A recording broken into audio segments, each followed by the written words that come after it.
The smell of my burned daughter's teddy bear still clung to my robes when Constance Whitmore walked into my courtroom like she owned it. That same psychotic smile. The one she'd worn while poisoning my dead wife's roses with bleach. The one she'd flashed while stealing $89,000 from our neighbors. The one she'd probably had when she watched my house and everything I had left of my family burn to ash. But this HOA terrorist made one fatal error. She never bothered learning who she was destroying. I'm not just some random single dad she could bully into submission. I'm federal Judge Thaddeus Morrison.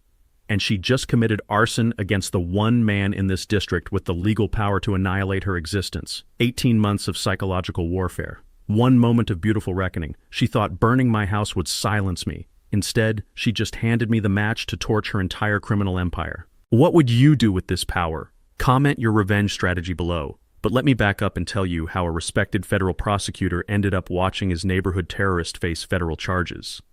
2 years ago, life was damn near perfect. I'm Thaddeus Morrison, Thad to friends, 15-year federal prosecutor who'd put away everyone from cartel bosses to corrupt senators. My 12-year-old daughter Zara and I lived in our modest craftsman house in Willowbrook Heights, where the biggest crime was Mrs. Lucy's cat stealing newspapers. The house wasn't much. Faded blue siding, white trim that Sarah had insisted on painting herself while pregnant. But God, it was everything. The morning coffee still tasted better in Sarah's favorite mug. Zara's laugh still echoed from the tire swing I'd hung the day we moved in. Even 3 years after cancer stole my wife, every creaking floorboard held memories I wasn't ready to let go. I was the neighborhood's unofficial good guy. Perfect lawn that made other dads jealous. Helped elderly Mrs. Lucy with groceries every Sunday. The papery feel of her grateful hands always reminding me of my own grandmother. Coached Zara's Little League team. The crack of aluminum bats on Saturday mornings becoming my meditation. Willowbrook Heights was paradise for people like us. Young families, retirees who'd been there since Reagan, single parents just trying to give their kids stability. Block parties where the smell of charcoal and laughter drifted until midnight. Community garden where kids learned that tomatoes didn't grow in grocery stores. The kind of place where neighbors mowed each other's lawns without asking and pretended not to notice when someone left groceries on a struggling family's doorstep. Then, the devil moved in next door. Constance Whitmore arrived 18 months ago in a white Escalade that screamed, "I need everyone to know I have money." Designer everything, blonde hair that cost more than most people's rent, and eyes like a great white shark, dead cold, constantly calculating who to devour next. Her husband worked overseas, oil money, always traveling, which meant Constance had unlimited time to make everyone else's life hell.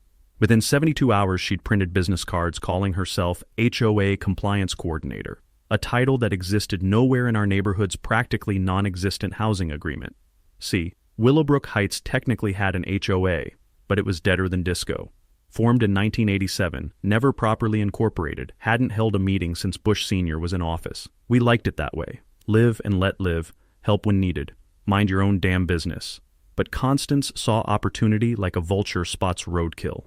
She started prowling the neighborhood with a clipboard, that cheap vanilla perfume trailing behind her like toxic waste.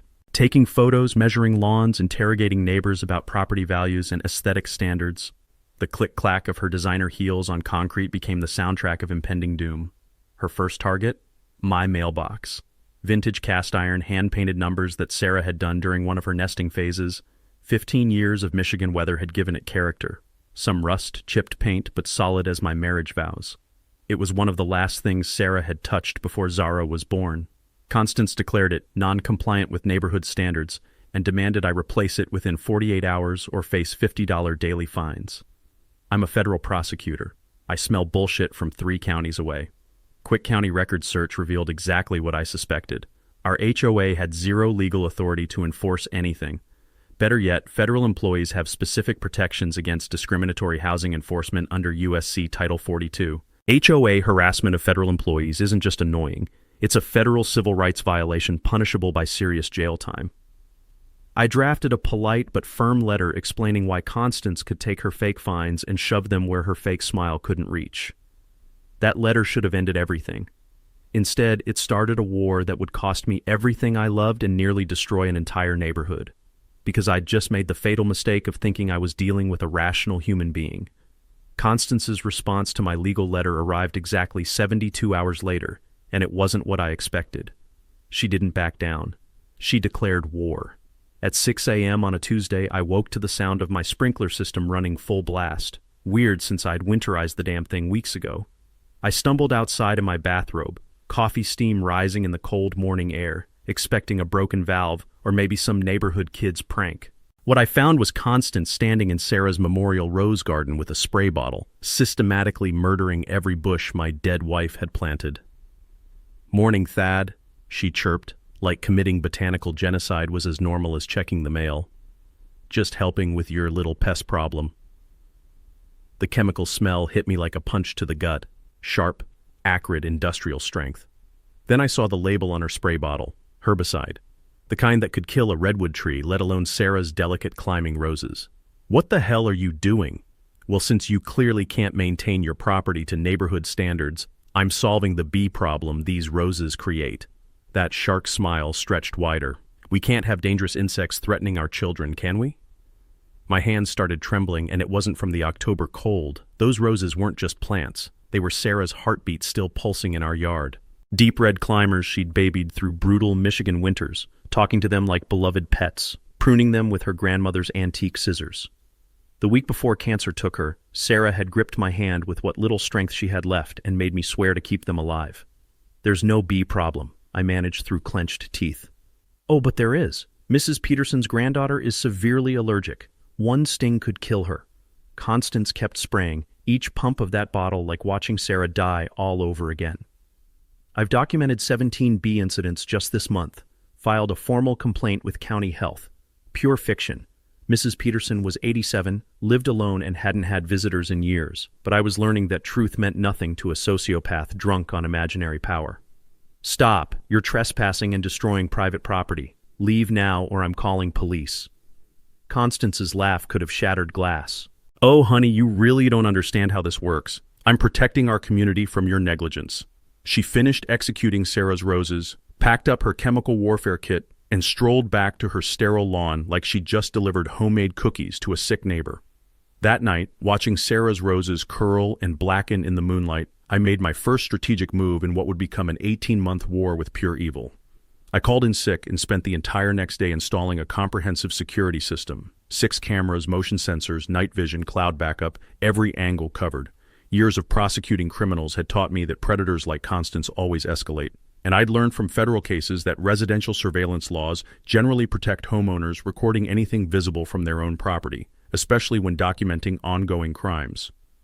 The investment paid off within 72 hours. 2:47 a.m., my phone buzzed with motion alerts. There was Constance, dressed head to toe in black like some suburban commando, creeping through my backyard with bleach and a stack of official-looking papers. Night vision captured everything in crystal clarity, her pouring industrial bleach directly onto root systems, then carefully placing fake HOA violation notices under decorative rocks.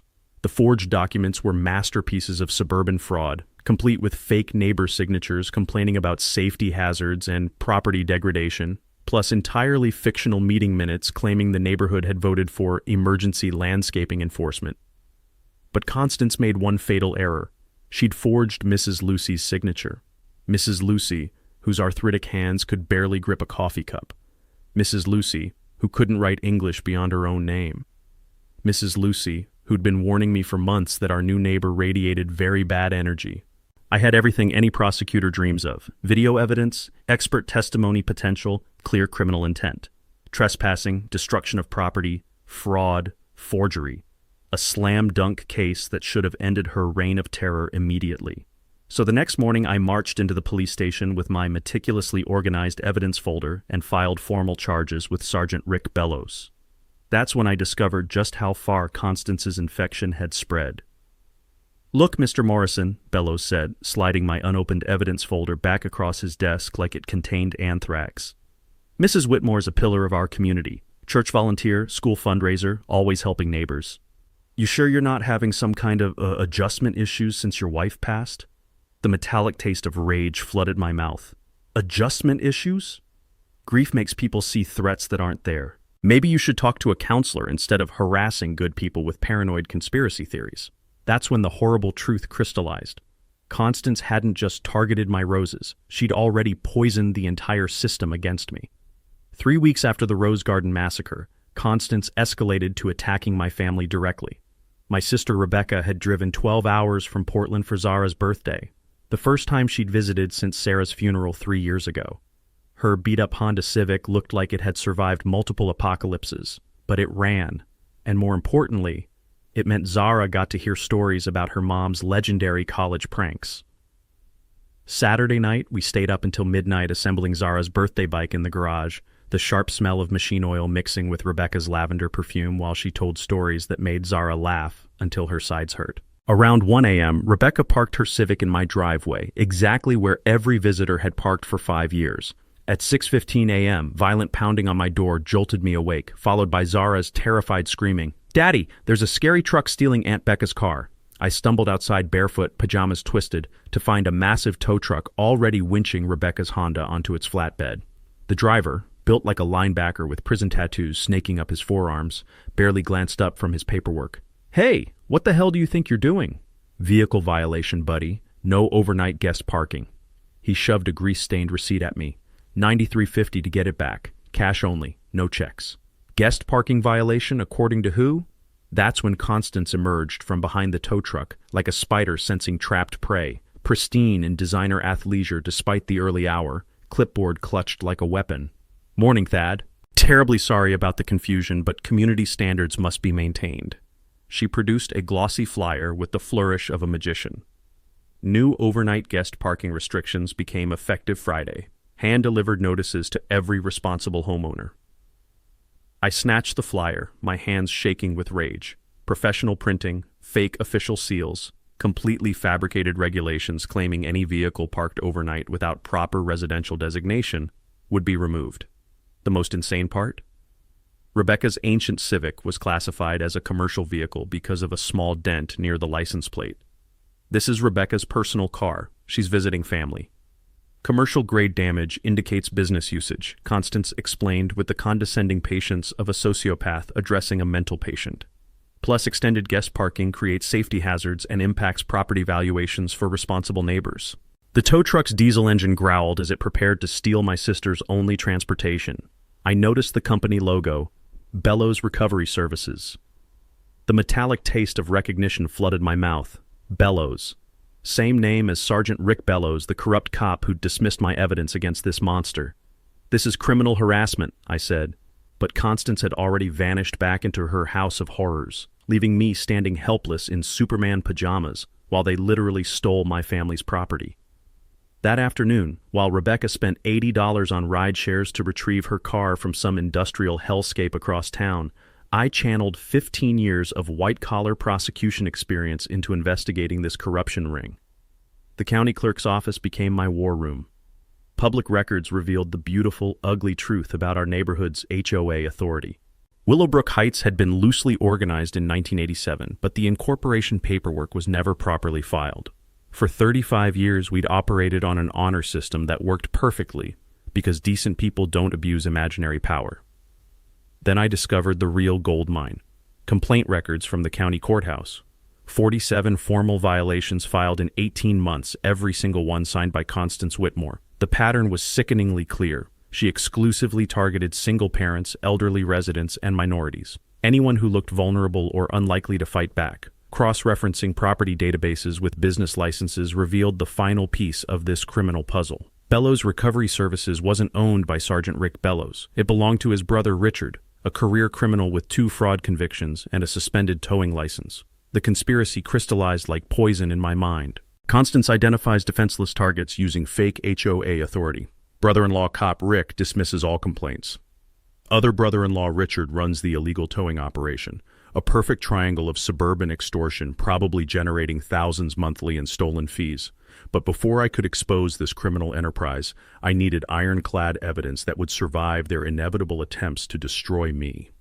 That evening, I found Zara sitting cross-legged on her bedroom carpet, carefully taping together fragments of a photograph. Sarah teaching 3-year-old Zara to ride her first tricycle.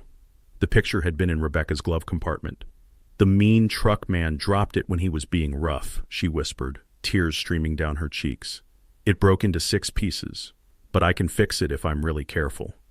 Watching my daughter try to rebuild that shattered memory of her mother, something arctic and predatory settled into my prosecutor's soul. These parasites weren't just stealing money or harassing neighbors. They were breaking apart the last pieces of my family's happiness, one violation at a time. And I was going to destroy them for it. 2 weeks after they stole Rebecca's car, Constance shattered the last line civilized people never cross. She went after my daughter. Tuesday afternoon, I was in federal court destroying a wire fraud defendant when my phone exploded with emergency calls. 12 missed calls in 30 minutes, all from Zara's school. The metallic taste of pure terror flooded my mouth as I listened to increasingly frantic voicemails. Mr. Morrison, Zara's having a panic attack about strangers in your house. Mr. Morrison, she says men with cameras forced their way inside. Mr. Morrison, she's hyperventilating. We need you here immediately. I abandoned my prosecution mid-closing argument and drove 90 through suburban streets, my hands shaking on the steering wheel. Every parent's worst nightmare screaming through my brain. Break-in, assault, kidnapping, the 1,000 ways monsters hurt children. I found Zara in the nurse's office, pale as death, clutching her rescue inhaler while her whole body trembled. She'd inherited Sarah's asthma along with her green eyes, and terror could trigger attacks that landed us in emergency rooms. "Daddy!" She collapsed into my arms, her heart hammering against my chest. "There were bad men in our house. They had cameras, and they wouldn't leave." Principal Watson looked genuinely shaken.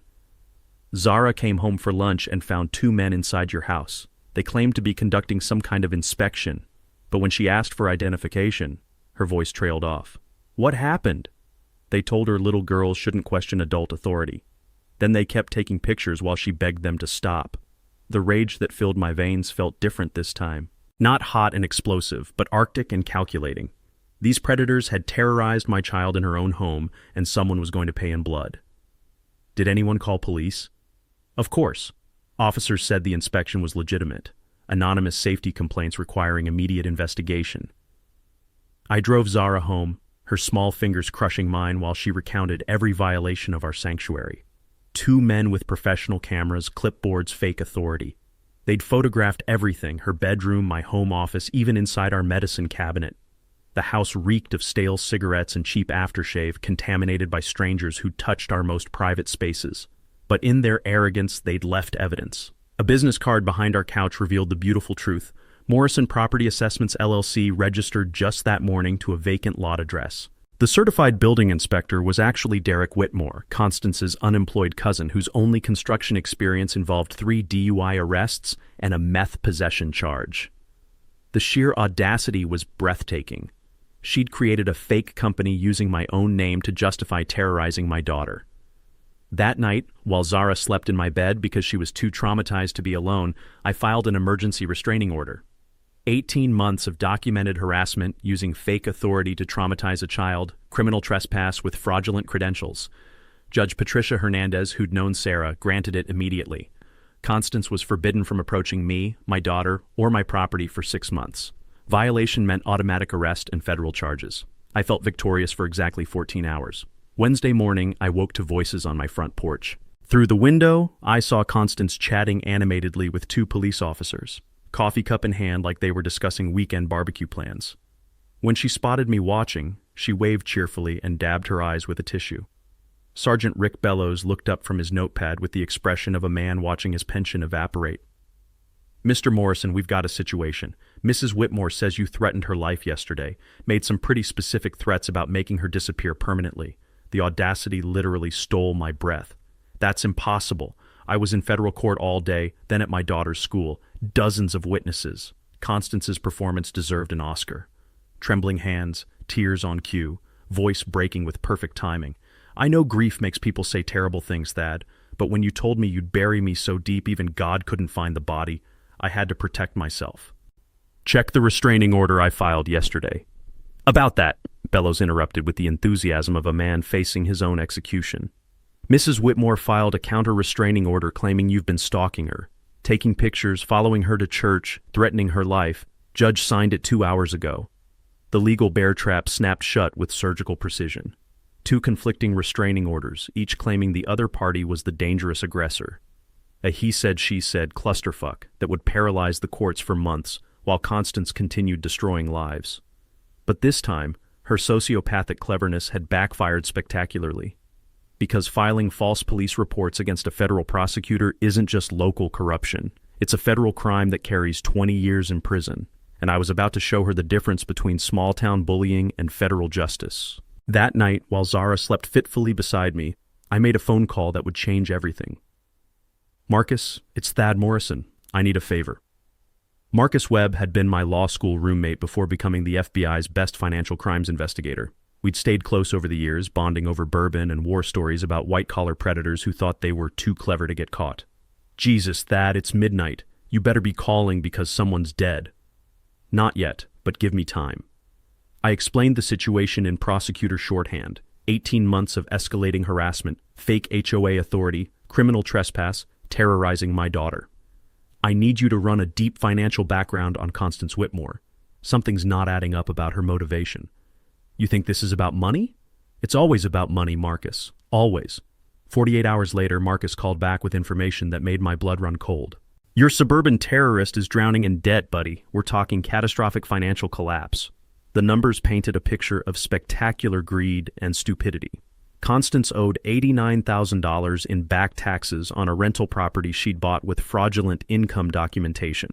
Her husband's overseas oil job had ended 8 months ago. He was actually working at a truck stop in Nevada, sending home barely enough to cover their mortgage. The Escalade was 3 payments from repossession, and she had 17 maxed-out credit cards hidden from her husband. But here's where it gets interesting, Marcus continued. She's been collecting HOA assessment payments from your neighbors for 18 months. We're talking about $340,000 that should have gone into a community fund. My prosecutor instincts started humming like live wires. There is no community fund. Exactly, because there's no legitimate HOA. She's been pocketing every penny while using intimidation to keep people paying. Classic extortion scheme with a suburban twist. The beautiful, horrible picture crystallized. Constance wasn't just a power-hungry sociopath. She was a desperate criminal using fake authority to fund her collapsing lifestyle.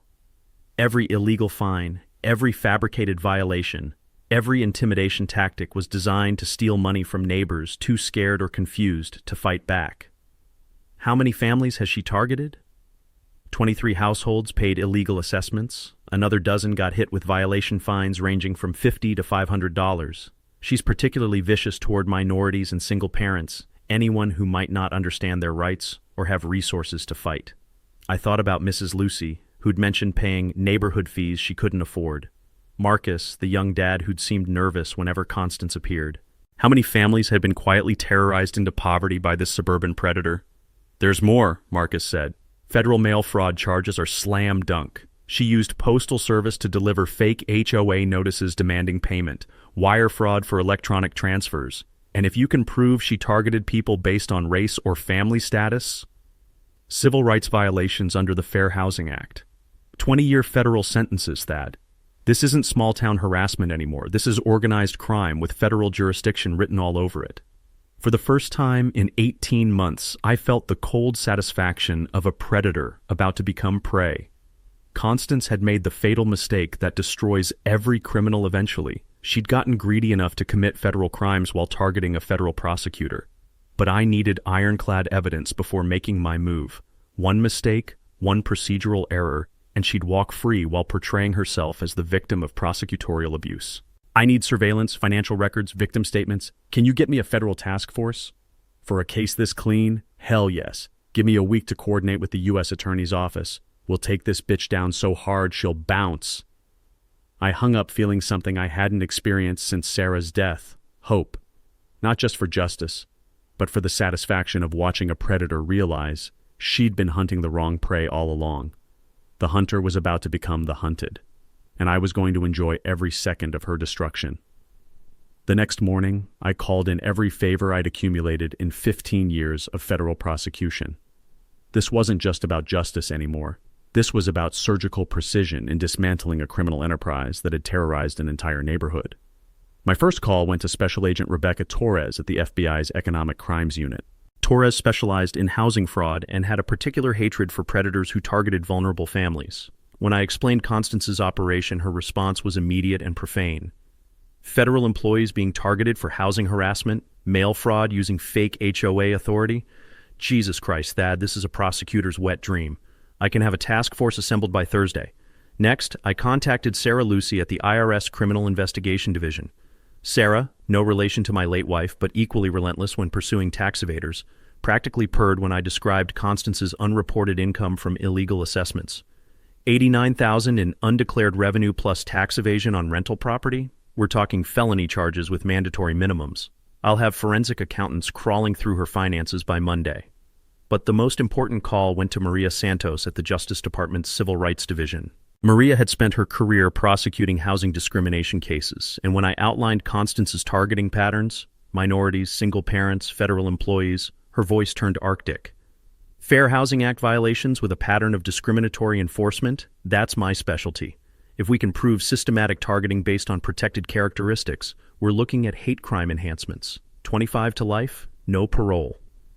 While federal agencies mobilized their resources, I turned to the most crucial element, organizing my terrorized neighbors into willing witnesses. That Saturday afternoon, I knocked on Mrs. Lucy's door with a plate of homemade cookies and a proposition that would either save our neighborhood or get us all sued into oblivion. Mrs. Lucy, I need to ask you about the neighborhood fees you've been paying to Constance. Her weathered face immediately filled with worry. I don't want trouble, Mr. Morrison. She said if I don't pay, she'd call immigration on my grandson Tommy. The bastard had been threatening a decorated Marine veteran whose only crime was having Korean grandparents. I spent an hour explaining that Mrs. Lucy had been the victim of systematic extortion, that the fees were completely illegal, and that Tommy's military service gave him more right to be here than Constance's criminal ass. By Sunday evening, I had quietly visited 17 households, documenting a pattern of abuse that made my prosecutor's heart sing with vindictive joy. Young families paying illegal assessments to avoid fabricated violations, elderly residents surrendering life savings to prevent fake legal actions, single mothers working double shifts to afford Constance's phantom fines. Marcus Rodriguez, the nervous young dad I'd noticed avoiding Constance, broke down in tears when I explained his rights. She said if I didn't pay the pool maintenance fee, she'd report me to Child Protective Services for unsafe living conditions. My wife and I have been eating ramen for months to afford her bullshit fees. There was no pool in our neighborhood, never had been. Each story fed the growing case file that would eventually bury Constance so deep she'd need archaeological equipment to see daylight. But documentation wasn't enough. I needed real-time evidence of ongoing crimes. That's when I reached out to Detective Luis Mendoza at the State Police Public Corruption Unit. Mendoza specialized in cases involving dirty cops, and when I mentioned Sergeant Rick Bellows' involvement, his interest became laser-focused. Local cop dismissing legitimate complaints against his brother's business partner? We've been watching Bellows for months. This gives us probable cause for wiretaps and surveillance. Within 72 hours, Mendoza had secured court orders for phone taps on both Bellows brothers and Constance. Hidden cameras went up around the neighborhood, recording every interaction, every threat, every moment of criminal activity. The breakthrough came when forensic accountants discovered Constance's secret weapon, a fake property management company called Willowbrook Community Services. For 18 months, she'd been sending professional invoices for non-existent services, pool maintenance, landscaping, security patrols, community events that never happened.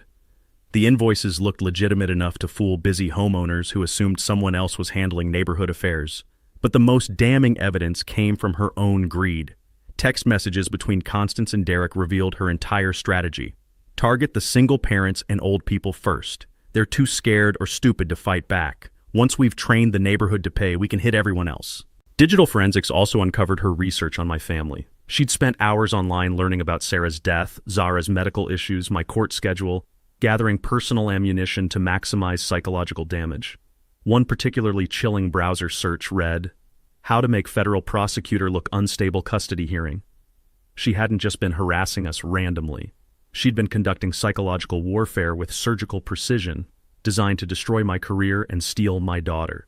By Friday morning, we had assembled the kind of case that makes defense attorneys weep. Federal mail fraud, wire fraud, tax evasion, civil rights violations, racketeering, conspiracy, and criminal intimidation. 23 victims willing to testify. 6 months of recorded phone calls, financial records proving systematic theft. The trap was set, baited with 18 months of Constance's own criminal arrogance. Now we just had to wait for her to walk into it. 3 weeks into the federal investigation, Constance must have sensed the walls closing in, because her harassment escalated into something far more dangerous than fake fines and illegal towing. It started with the break-in that wasn't a break-in.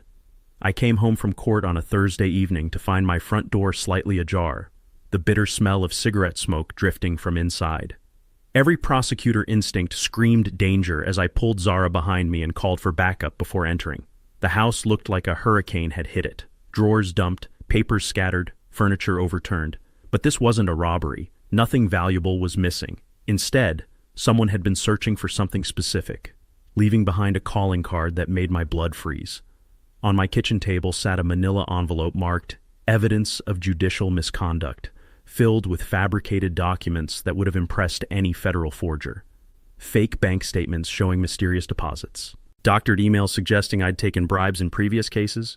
Professional quality photographs of me talking to Marcus Webb with captions claiming he was a known criminal informant paying for favorable treatment. The masterpiece was a forged letter on federal courthouse letterhead, allegedly from me to Constance, containing graphic threats that would end my career and land me in prison if anyone believed them. The forgery was good enough to fool casual inspection, letterhead, signature, even the right security paper. But Constance had made two fatal errors.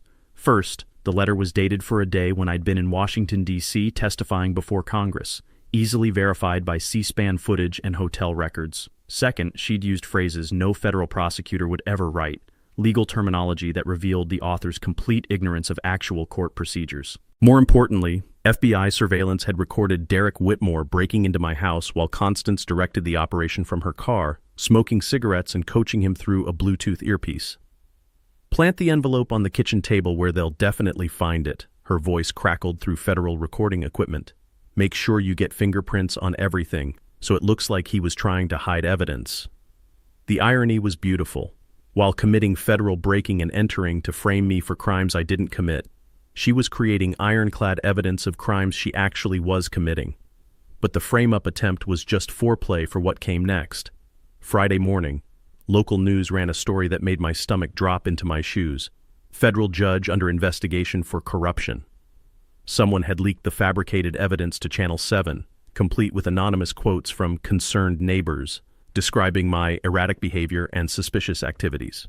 The story was carefully crafted to destroy my reputation without making legally actionable claims. Lots of alleged and under-investigation language that provided just enough cover to avoid defamation charges while maximizing damage to my career. Within hours, my phone was ringing with calls from judicial conduct investigators, federal supervisors, and defense attorneys from every case I'd prosecuted, all smelling blood in the water. The story had enough manufactured credibility to trigger formal investigations that could take years to resolve, even after proving my innocence. But the most devastating call came from Zara's school. "Mr. Morrison, this is Principal Watson. We've received some concerning information about your home situation. Child Protective Services will be conducting a welfare check this afternoon." The final piece of Constance's strategy clicked into place with sickening clarity. Frame me for corruption, trigger CPS investigation, use my criminal behavior to justify removing Zara from my custody. The anonymous tip probably described drug use, violence, neglect, whatever lies would cause maximum damage. When CPS investigator Janet Mills arrived at my door, she looked like she'd rather be anywhere else on earth. 20-year veteran with kind eyes, who'd probably seen every imaginable family tragedy, she clearly recognized a setup when she saw one. "Mr. Morrison, I'm required to investigate reports of child endangerment, but between you and me, this complaint reeks of malicious harassment. Anonymous caller claimed you were using drugs, keeping weapons unsecured, allowing dangerous people around your daughter." She spent 30 minutes going through the motions, checking our refrigerator, Zara's bedroom, asking gentle questions that confirmed what she already knew. Our house was clean, Zara was healthy and happy, and the whole investigation was vindictive bullshit designed to hurt a good father. "Whoever called this in wanted to cause maximum disruption to your family," Mills said while completing her paperwork. "I'm closing this case as unfounded, but I have to warn you, they'll probably try again. People who make false CPS reports usually escalate until they get the result they want." That night, while Zara slept soundly despite the day's chaos, I sat in my home office staring at federal surveillance photos of Constance orchestrating my destruction. The images showed her coordinating with Derek, meeting with unknown accomplices, making phone calls that our wiretaps would later reveal contained explicit plans for Phase 3 of her campaign. Phase 3, according to intercepted communications, involved permanent solutions to neighborhood problems. I called Agent Torres immediately. "Rebecca, we need to move up the timeline. She's escalating toward violence. What makes you think that?" "Because desperate criminals with nothing left to lose don't just surrender. They burn everything down and hope to escape in the chaos." "How long do you think we have?" I looked at the surveillance photos again, studying Constance's expression as she directed Derek's criminal activities, the smile of someone who'd crossed every moral line and was preparing to cross the final one. Not long enough. The arson happened on a Tuesday afternoon when desperation finally drove Constance past the point of no return. I was in federal court prosecuting a Medicare fraud case when my phone started buzzing with emergency alerts. The first text message made my world collapse. "House fire at 847 Maple Street. Fire department responding. My house, my home, everything Sarah and I had built together." I abandoned the courtroom mid-cross-examination, leaving my prosecution team scrambling while I broke every traffic law between downtown and Willowbrook Heights. The acrid smell of smoke hit me 3 blocks away, that distinctive chemical stench that meant someone had used accelerant to guarantee maximum destruction. Fire trucks lined our normally quiet street, their red lights painting everything in hellish shades while neighbors gathered in shocked clusters. But the scene that stopped my heart was Zara standing on Mrs. Lucy's front lawn, tears streaming down her soot-stained face as she watched 18 years of memories burn to ash. "Daddy!" She ran into my arms, her whole body shaking. I got home from school and there was already smoke everywhere.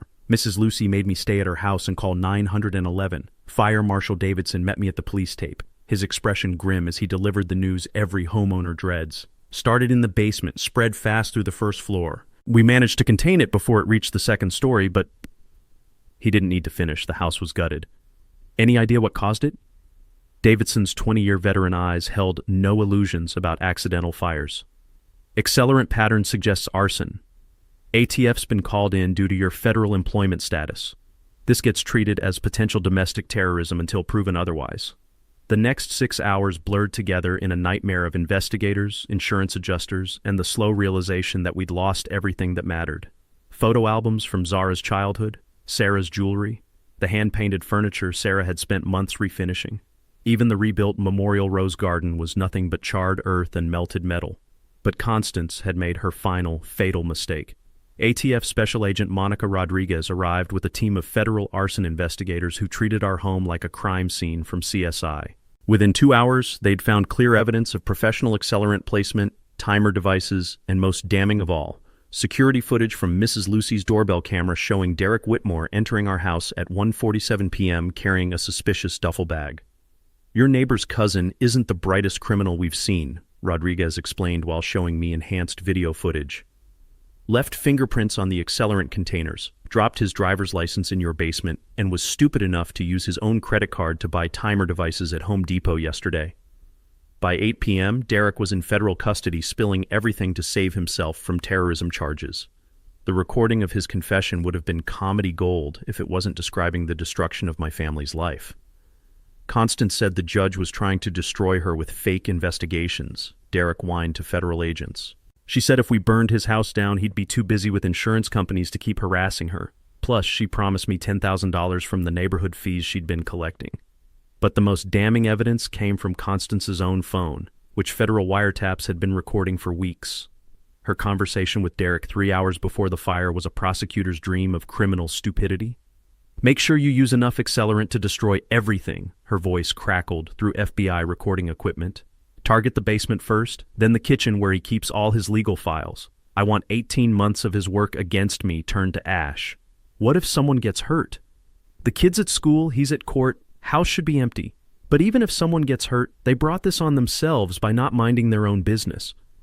The casual discussion of potential murder charges was breathtaking in its sociopathic calculation. Constance hadn't just committed arson, she'd done it with complete disregard for human life, which elevated the charges to attempted murder under federal terrorism statutes.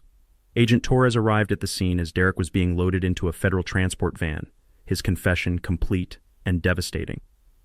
"We've got enough evidence to put both of them away for life," she told me while investigators cataloged the destruction. Arson, conspiracy, terrorism charges against a federal employee. The U.S. attorney is calling this the easiest federal prosecution he's seen in 20 years. But the sweetest moment came at 11:30 p.m., when a convoy of federal vehicles surrounded Constance's house with enough firepower to invade a small country. Through Mrs. Lucy's window, we watched tactical agents arrest the suburban terrorist who'd spent 18 months making our lives hell. She was still wearing her designer pajamas and perfectly applied makeup when they dragged her out in handcuffs. That arrogant smirk finally replaced by the terror of someone realizing their victims had more power than they'd ever imagined. The last thing she saw before being stuffed into a federal transport van was me standing in Mrs. Lucy's yard holding my daughter close, watching justice finally arrive with badges and arrest warrants. Her reign of terror was over, but her federal prosecution was just beginning. 6 months later, the moment I'd been dreaming about since finding Constance poisoning Sarah's roses finally arrived.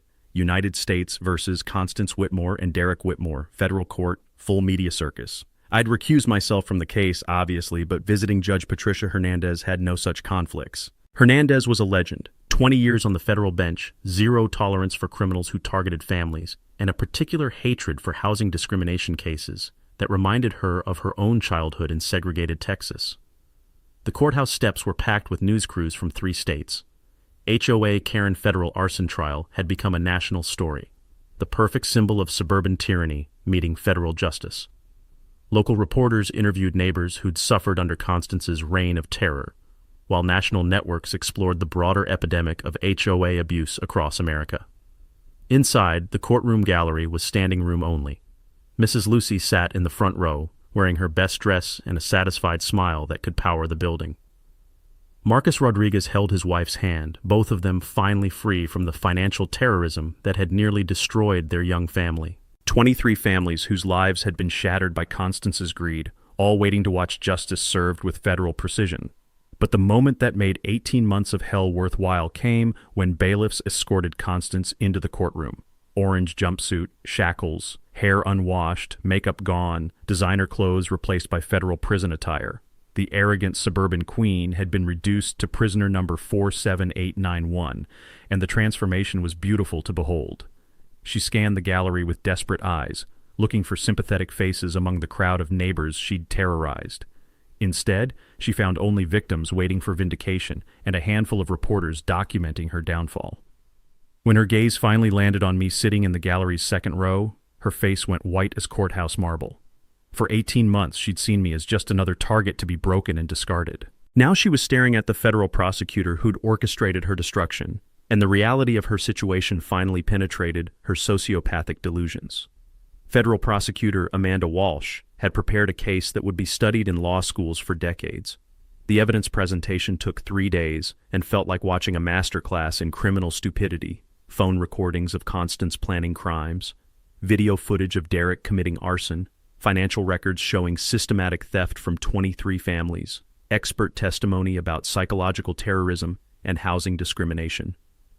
But the moment that broke Constance's remaining composure came when Prosecutor Walsh played the wiretapped conversation from the day of the arson. "Make sure you use enough accelerant to destroy everything," Constance's recorded voice filled the silent courtroom. "I want 18 months of his work against me turned to ash. What if someone gets hurt? Even if someone gets hurt, they brought this on themselves." The casual discussion of potential murder charges echoed through the courtroom like a death sentence. Jury members visibly recoiled. Gallery observers gasped. Even Constance's overpriced defense attorney looked like he wanted to crawl under his table. When the recording ended, Judge Hernandez's voice cut through the silence like a blade. "Mrs. Whitmore, you discussed burning down a family's home with complete disregard for whether a 12-year-old child might be killed. Do you have anything to say about that?" Constance's lawyer frantically whispered in her ear, probably begging her to stay silent. But 18 months of unchecked arrogance had destroyed whatever impulse control she'd once possessed. She stood up, shackles clinking, and delivered the most self-destructive statement in federal court history. "Your Honor, I was protecting our neighborhood from someone who refused to follow community standards. Mr. Morrison thought being a federal employee made him special, made him exempt from rules that apply to everyone else. Someone had to teach him that no one is above accountability." The courtroom erupted. Gasps, whispers, the scratch of reporters' pens capturing every word of Constance's confession. She just admitted to arson, terrorism, and targeting a federal employee specifically because of his government position, federal hate crime territory with mandatory minimum sentences. Judge Hernandez gavelled for order, but her eyes held the cold satisfaction of someone about to deliver justice with surgical precision. Mrs. Whitmore, you just confessed to federal terrorism charges while showing zero remorse for nearly killing a child. Your actions terrorized an entire neighborhood, stole hundreds of thousands of dollars from working families, and culminated in arson that could have murdered innocent people. The sentencing took exactly 3 minutes. Constance Whitmore, you are hereby sentenced to 15 years in federal prison without possibility of parole. Derek Whitmore, your cooperation earns you 8 years with supervised release. You will both pay full restitution to your victims, totaling $473,000 in stolen fees, property damage, and punitive damages. The gallery exploded in applause. Mrs. Lucy wiped tears from her eyes. Marcus Rodriguez kissed his wife. 23 families who'd lived in terror for 18 months finally watched their tormentor face consequences that matched her crimes. But the sweetest moment came as bailiffs prepared to escort Constance back to federal custody. She turned for one last look at the gallery, searching for sympathy that would never come. Instead, she found me standing with Zara, both of us watching her federal conviction with the satisfaction that only true justice can provide. Her suburban dictatorship was over. Her federal prison sentence was just beginning. 2 years later, the smell of fresh coffee mingles with blooming roses as I sit in our rebuilt kitchen, watching Zara practice her driving in the driveway where this nightmare began. The new house rose from Constance's ashes like a phoenix built of steel and determination. Insurance money, federal victim compensation, and donations from neighbors who'd found their courage created something stronger than what we'd lost. Zara's bedroom overlooks the memorial garden, where Sarah's roses now bloom alongside contributions from every family Constance had terrorized. Mrs. Lucy tends the garden each morning, her weathered hands nurturing beauty where evil once tried to plant fear. The crack of Zara's baseball bat echoes from the backyard where she practices for varsity tryouts, the sound of a teenager who learned that victims can become victors when they refuse to surrender. But our personal healing was just the beginning. Willowbrook Heights transformed into something unprecedented, a neighborhood that actually protects its residents.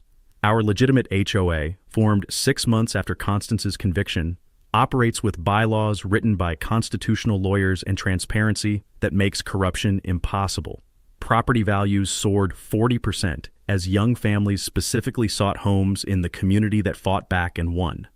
The $473,000 in recovered stolen fees funded miracles, solar-powered streetlights that make evening walks safe, a state-of-the-art playground where children's laughter replaces the memory of Constance's threats, community workshops where Mrs. Lucy teaches kids that tomatoes grow in soil, not supermarkets. Most importantly, those funds seeded the Willowbrook Heights Justice Fund, which has helped 87 families across the country escape their own HOA nightmares. Marcus Rodriguez, once terrified of Constance's fake authority, now directs our legal education program, teaching families the 3 critical steps that save lives and money. Always demand to see HOA incorporation documents through county records. If they can't produce legitimate legal authority, their power is completely fake, and you can ignore every demand they make. The legal precedents from our case revolutionized housing protection nationwide. Constance's law mandates annual financial audits for all HOAs and criminal background checks for anyone claiming neighborhood authority. Federal guidelines now require FBI investigation whenever federal employees face housing harassment, and our case is studied in law schools as the gold standard for prosecuting suburban terrorism. Constance herself serves as a permanent reminder that actions have consequences. Year 3 of 15 at Federal Correctional Institution Danbury, working prison laundry for 23 cents hourly while her victims thrive in the community she tried to destroy.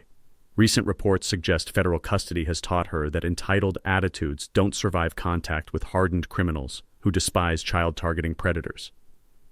Derek washes dishes in Oregon, still paying monthly restitution until 2045. Sergeant Rick Bellows lost his pension and freedom, serving 2 years for public corruption. Brother Richard's towing empire was seized and sold, the trucks now serving legitimate businesses instead of preying on desperate families. But the victory that matters most happened last month at our 3rd annual community festival. Zara, now 16 and fierce with Sarah's determination, announced scholarship recipients to a crowd of 600 people, including federal agents, reporters, and families visiting from neighborhoods fighting their own battles. These awards honor kids whose parents never surrendered to bullies, she declared, her voice carrying across faces that had known fear and chosen courage, because the best revenge against people who try to destroy you is building something beautiful where they left ashes. The festival raised $18,000 for next year's Justice Fund, but the real treasure was watching former victims become fierce protectors of vulnerable neighbors. Mrs. Lucy's grandson Tommy, the Marine veteran Constance had threatened with deportation, now leads our neighborhood watch program with military precision and infinite patience. Standing in our garden as sunset painted the roses gold, I felt Sarah's presence in every bloom, every laugh, every moment of peace that evil had tried to steal but couldn't destroy. We didn't just survive Constance Whitmore's reign of terror. We transformed it into something beautiful. Your turn to fight back. Share your HOA horror story in the comments below. You're not alone, and together we can expose these suburban predators. Hit subscribe to HOA Stories for more tales where justice wins and communities heal, because good people really do triumph when they refuse to surrender. The war for your neighborhood starts with one brave family willing to stand up. Make sure that family is yours. We appreciate you spending your time with us on HOA Stories, where HOA Karens finally get checked. If you enjoyed today's drama, hit like, comment on your favorite part below, and don't forget to subscribe so you'll be the